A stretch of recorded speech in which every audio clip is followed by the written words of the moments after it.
Hey, how's it going? My name is jackiefishhh and welcome back to some more Total War Arena. In today's episode, we're going to take a little look at probably what is the highest tier gameplay at the moment on Arena, obviously being the wipe just happening in the closed beta into the open beta. No one's really at the higher tiers of like 8, 9 and 10. However, I'm going to show you guys a tier 6 and 7 match which I played in a group yesterday. There's some really high level gameplay going on, lots of fun elephants, and it'll be a replay as well, so I'll be able to take things much slower and really take a look of what's going on in the battlefield. So if you enjoyed this and want to see more Arena on the channel, make sure to drop a like on the video and let's try and break 200 for this Arena gameplay video. Also, I'll mention as well that I am playing Scipio at tier 6, playing my equites. Now, I've not got them fully upgraded quite yet, however, I'm getting close to picking up the next piece of equipment for them, hopefully making them a little bit stronger. So let's jump into the replay on Rubicon and I'll see you guys there. Okay guys, the battle is ready to commence. So if we just quickly, before we jump into this battle, take a look at what both sides have on their roster.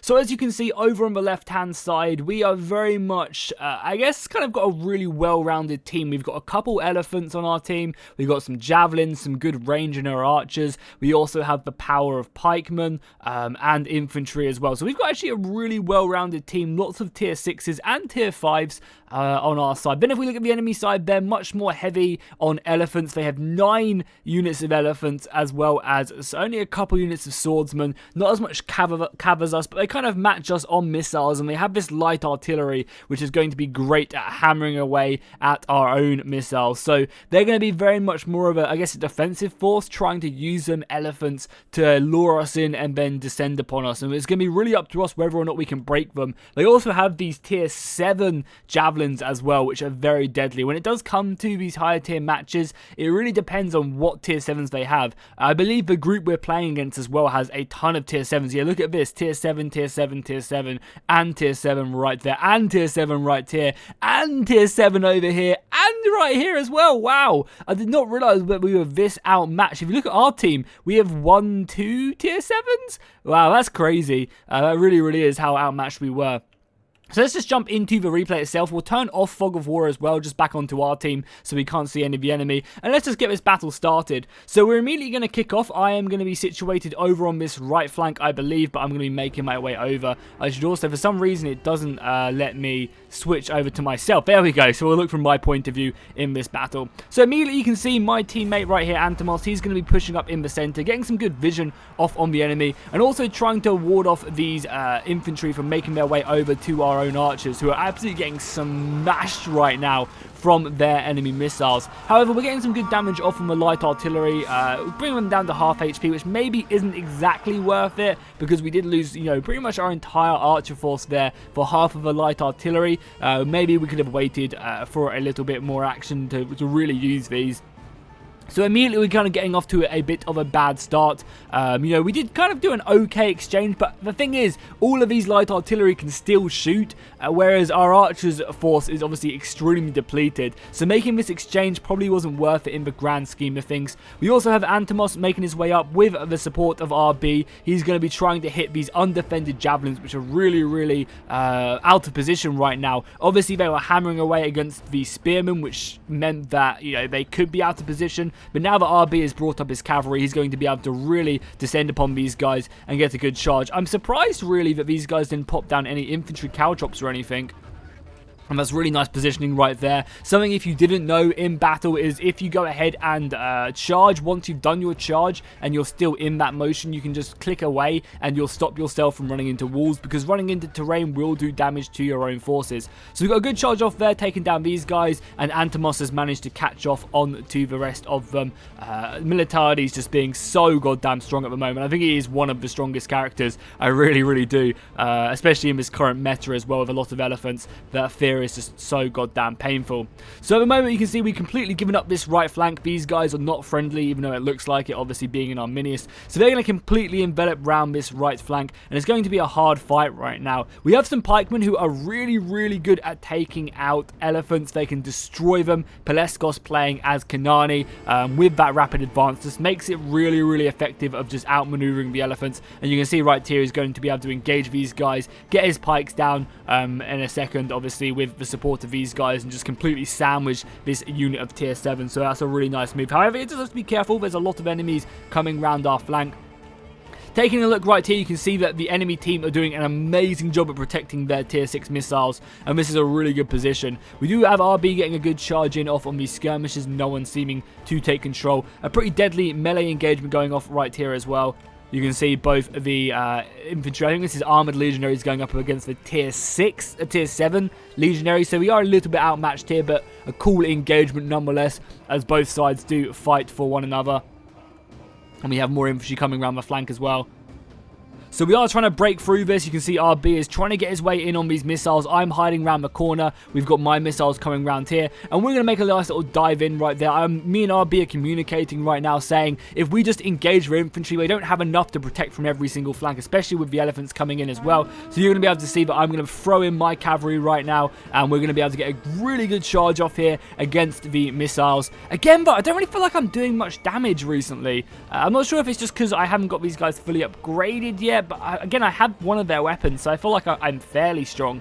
But, you know, I did hardly any damage to them. Whereas I feel like previously, you know, I could just absolutely incinerate their infantry. So at the moment, you can see they are actually currently base capping us. If we switch over to the enemy team, you can see they've got their Falksmen right here, who are doing a really good job at getting them cap points and increasing, and their cavalry is also running interference right now. We're rushing back to the base as fast as physically possible. The Falksmen are obviously being really smart here, kiting around Paleskos, keeping him at bay. Antimos and myself are just rushing back as quickly as we can. We need to get back here and stop this cap, because obviously if they get this, they're going to go ahead and win. I am charging with all my might. Just all I need to do is do one bit of damage here to save us from losing this battle. Luckily though, Paleskos is coming this way. These guys are going to run. Antimos is going to charge. I think for some reason my charge messed up. I just ran into Antimos. Luckily though, Paleskos is going to get a really good hit off here. And with Antimos coming around the side as well, you know, there's no real way for these to go. However, look at the balance of power right there. The capture flag is so close. However, the tip of these spears managed to get a beautiful little tip right there and reset their counter, which was desperately needed. I'm currently in O for Perseverance over here, if I'm not mistaken. I'm not actually in O for Perseverance. I'm just killing archers, like you can see. Getting some okay points, nothing too crazy right now. The elephants obviously aren't going to be something that I can personally deal with. However, I will try my best. I mean, all their elephants are fully strength right now, and we don't really have a lot to deal with it. We have a lot of sword infantry, but sword infantry doesn't tend to be the strongest unit to deal with them really whatsoever. You can see right here as well, we do have the Spearmen of Antimos going up against the Falksmen. The Falksmen probably are an okay match, but when these guys are in phalanx, they're just going to have to run away, especially now Paleskos does have his pikes coming up as well. Falksmen just not being able to get onto the pikes, they'll be slaughtered if Paleskos does get his pikes down, which he does manage to do. That's going to be staggering a lot of these guys, doing a little bit of friendly fire. I also love the Humble Bundle shield right there on Antimos' soldiers. That's actually a really nice shield, very unique. I think that's when you got the Humble Bundle back, like, I don't know, ages ago. So if we kind of take stock of what's going on the battlefield, we can definitely see that, you know, they have a decent amount of Falksmen left. These are actually Arminius Falksmen. Oh yeah, of course they are. That's interesting because obviously if this was like a Vercingetorix, he'd be able to pour down the pressure onto, you know, the fire. The Scorched Earth would do so much damage as RB comes in here for a nice little charge. And because the Falksmen are running away, RB can probably get out of this without being too scratched. In the center, you can see the enemy are trying to throw over their spearmen as best as they can. Actually managed to do a great job right here of getting on to the javelins, which is really crucial in this battle because the enemy have a ton of elephants still left remaining. So the fact that they can go ahead and catch up, I mean, if we take a look quickly at the elephants themselves, they still have 6 elephants left on the field. You can see that their infantry is doing a great job there. Yeah, look at all of this. They have all of these elephants and all of these elephants as well. So, you know, overall, they have a very deadly force, and we don't really have a lot to kill them, which makes things very scary. Besides, you know, besides Paleskos' one pikeman, which he has left, yeah, his last pikeman, we really have no way of dealing with that. Because if you look on the left-hand side, you can see we have horses. We have, we have 5 horses, 1 archer, some javelins, and one other unit of spear besides the pikeman. However, I will show you guys right here, just the sheer power of the pikemen. They're going to stomp on here, but the pikemen are in a nice little dense formation. That's going to disrupt them a little bit, but the nice thing is here about the pikemen is their back ranks just do so much damage to the rest of the unit. And obviously with Kanani, as long as she pops that rapid advance, she can reform and outmatch and turn these pikes very effectively. She might not have the same staying power as an Alexander or a Leonidas or even a Militades, you know, but look at that damage going in because you have the maneuverability with that rapid advance to, you know, change formation and shuffle around that little bit quicker. And you just see the amount of damage going off right now on these elephants. And this is our saving grace right now on Peleskos, managing to go ahead and secure that damage because they still have so many elephants left right now, which is pretty scary. You can see Antamos getting surrounded right here. There's not really a lot that my cavalry can do whatsoever. We'll go up to normal speed now that the majority of the craziness of this battle has subsided. However, don't you guys worry, lots more insane stuff still going on. So I have my cavalry going back. Really, I'm just looking to aid Peleskos as best as I can. I'll be popping my Unite off onto Peleskos to try and give him a bit of morale because I did see some elephants coming in the back. But the pikemen did manage to turn around, obviously, these spearmen not engaging, which really allowed Peleskos just to, you know, run these elephants through, as they are literally just running onto pikes right now. And that's something you want to try and avoid. I mean, javelins and pikes seem to be the worst nightmare for the elephants. But I have definitely noticed that, you know, a good Germanicus with Vengeance can deal with elephants fairly effectively, as long as they have okay armor piercing. So over in their base, you can see they are starting to take the lead right now. The elephant forces are getting depleted pretty heavily, and our infantry have been smashed right there. So overall, we still have a couple units of infantry left remaining, one unit of half-strength pikes, and obviously a lot of cavalry right now, which we have to try our best to avoid. You know, it's not looking great. Our army composition isn't amazing, as that cavalry does a good charge off there, but now they are engaged, they're going to take quite a bit of damage if they try and pull out of this. However, more cavalry coming in as well. I think we're just trying to go for a nice little scary moment right there. You can see I'm trying to kill this one guy. Because something I've definitely noticed, at least in this patch, because you can still have just one guy left, you know, that one guy right here can pop his fear. Like, all of these units who were depleted can use this fear, and that's a really effective tool to be used. You can see I'm now going to come in right there, and hopefully we'll get our war cry off here and break these guys.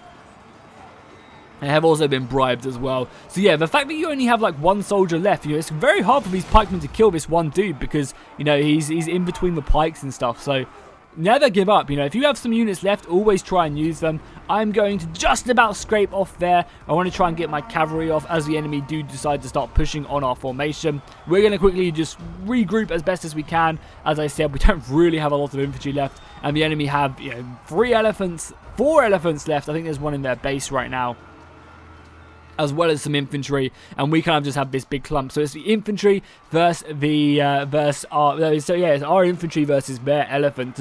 As our cavalry isn't really going to do much. We have 1 lone archer or 2 lone archers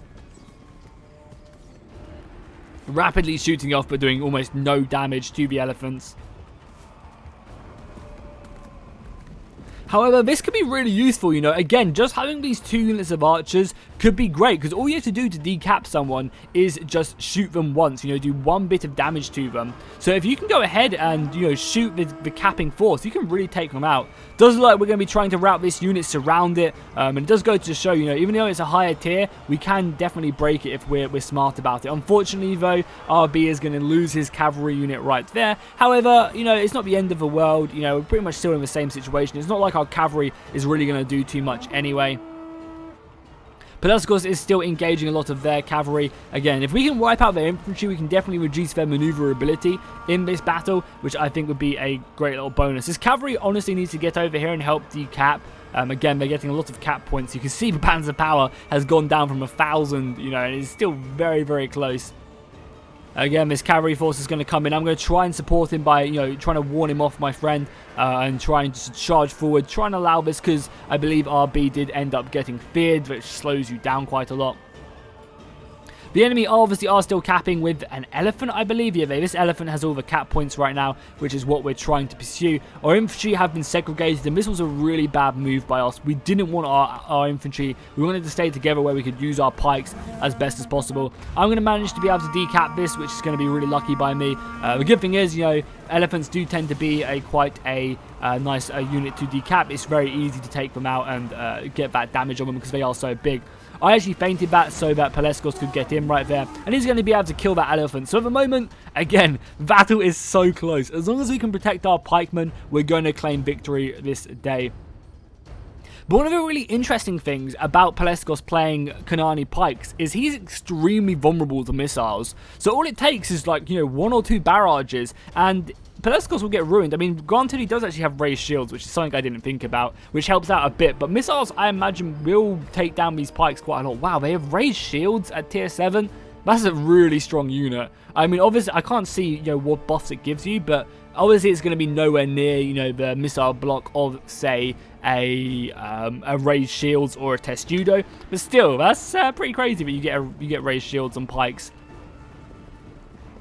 I feel like that's a bit OP. Like, I feel like you shouldn't get that. You know, if you're gonna play someone like Kanani pikes, you should be punished for not having a missile block. Whereas just to give you missile block, I feel it's a bit ratty. You know, pikemen are already really strong, as we've seen. But I mean, I think that's just tier 7 pikemen at least. So again, as you can see, they have 3 elephants left remaining on the battlefield, and we have 1 swordsman. They are currently winning the battle, and I believe this engagement goes down to the wire, so there's not a lot of time left. So all they have to do, honestly, is just avoid us, and they'll probably win the day because they have more power. You know, whoever has the most power bar at the end will win if the time runs out. You know, obviously we're going to cap right now, and we'll speed things up as well whilst we let it happen. Obviously we're going to cap right now, but again, there's not a lot of time left, so I'm not sure if we're going to be able to. Honestly, all they have to try and do is just keep their elephants alive, and then, or maybe even just try go and cap it themselves while sending 1 unit back to decap us.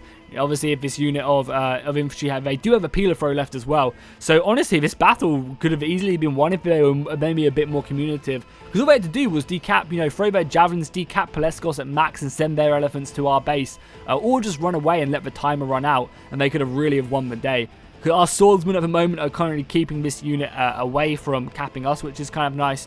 And the enemy are going to see that they have to come back to their base. I mean, honestly, I don't think they had to. Obviously, having hindsight really does help out as the battle does continue to go on. And, you know, the way to do right here is just, you know, throw their javelins in, or even just, you know, sword fight Peleskos. I mean, I'm sure he is obviously paying attention right here, and he's trying to bait these guys in like that and get his pikes down. A nice move right there. But, you know, all these javelins had to do was just, you know, throw their javelins and wait off. God, that looks so stupid when it's on double speed right now. So we're going to see more and more of a battle going off. You know, I haven't got a crazy amount of score. You know, a nice little teamwork up there doing a decent amount of job. I can't believe how many tier 7s they had in this battle. That's pretty crazy.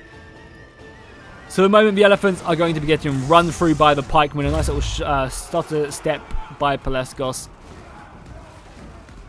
as these guys do just fall back. This is a good move here by the elephants. They've managed to almost... They need to keep on the move, keep on stomping, keep on trying to harass. I mean, look at that damage right now on this elephant. It's just getting incinerated by the pikes. There's so many of them hitting it, and you can just see this elephant is going to go down, and it's going to be looking very, very good for us. The balance of power, though, is slowly shifting in our favor. Thank God for that. Only 8 seconds left, and Peleskos is going to wrap off the last of these elephants. So it just goes to show a half-strength unit of pikemen killed a ton of units. And also, the amount of Minotaurs on the other team fearing were really deadly, because if Peleskos wasn't playing Kanani, he would have struggled, because if, like, I've definitely noticed in future games as well, when we came up against good groups, they would constantly keep these pikemen feared, so they couldn't constantly turn around, meaning the elephants could run amok. So there's a lot of counters to this way of playing, but overall, I felt like that was a really good battle to show. It was super close, you know, it went in the side of the enemy and then in the side of the allies, and just back and forth. So overall, I think that was a really, really good game. I have another good replay to show you guys, so hopefully you are enjoying this arena content. Make sure to drop a like and a comment if you are, and I'll see you guys in the next one, and fish out.